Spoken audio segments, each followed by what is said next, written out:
Hello and welcome back to my channel.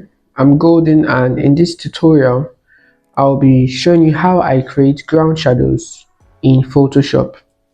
So one common mistake many people make when trying to make ground shadows is for example, they carry the rectangular elliptical marquee tool and they just make a selection, right? And okay, let me just do that again. And they create a new layer, and then with black they just place it something like this, right? But and they blur it. But doing this kind of a thing, it's not realistic, especially when you try to place it under products. So here's how I do it. I'm first going to enable this Milo box here, and we're going to use this to judge how realistic our shadow will be. So first, with this image here, by the way, you could use any image for this. So I want you to select the background, so the background of your design. In my case, it will be this green one, and just go to the layout adjustment panel, which should be the icon with one half that is dark and the other that is light with an arrow. So the third one, when you click it, just select curves, and with the curves adjustment layer open.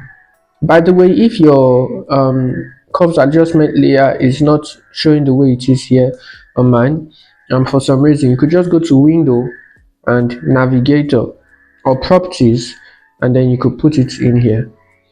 So with your curves adjustment layer here, what we have to do is, you will see in the here there are two anchor points.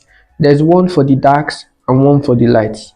So this one here on the right hand side, that's at the top now, all we have to do is just click and drag down, and as I do that, you see the background darkens. So we're just going to drag down up until this, and then we leave it this way, right? And so you will see here now that the mask is currently white. So to change that, just Ctrl I, or your Mac should be Command I to invert the mask. And here's the fun part. To apply that effect, just select your brush tool. I want you to, in your brush selection, please select this very first soft round brush. And this is very important in this case. We're going to set our opacity around 25 to 30. So in my case, I'm going to do 30% for the opacity, and for the flow, please leave it at around, for now let's do 10%. For now let's do 10%. The flow has to be very low for this to work well. If not, the effect is applied so much and it won't be realistic. And also we need to flatten our brush. So to flatten it, just go to window, brush setting, or if it's already applied here, just click on it, and then in the roundness section here, instead of 100%, let's go for something flat. So for this, we're going in between 15 and 20%.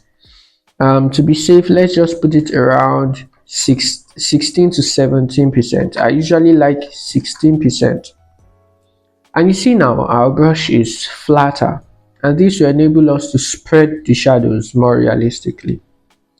Finally, to complete this effect, with our brush selected now and it's flattened, make sure the flow again is at 10% or 20. It should not exceed it, except you want the effect to be intensified more than that. And the opacity should be 30%. So with our brush active and in our layers panel, the curves adjustment, make sure you're on the curves adjustment layer that we just did, and make sure that you're not selecting the curves thumbnail, but instead the selection is on the mask thumbnail here. If all that is done, just zoom in to whatever you want to create the shadow on, and then lightly just click click. You will see now that the effect could be a little bit too strong. So what I'm going to do is undo that. I'm just going to undo that and going to reduce my opacity to 20%. So now let's try again. Now it's better. So I'm just going to paint a shadow coming from the so the light source in this my scenario, I'm judging it from the right, so the shadow is going to be applied to the left hand side. And you will see you could always increase or reduce your brush size to make the shadows more intensified in certain areas, using the left or right brackets. And then let me just add more here so it comes out fully. And we are going to have a look before and after to see how this is. So if we look at this our shadow we've created now, you see that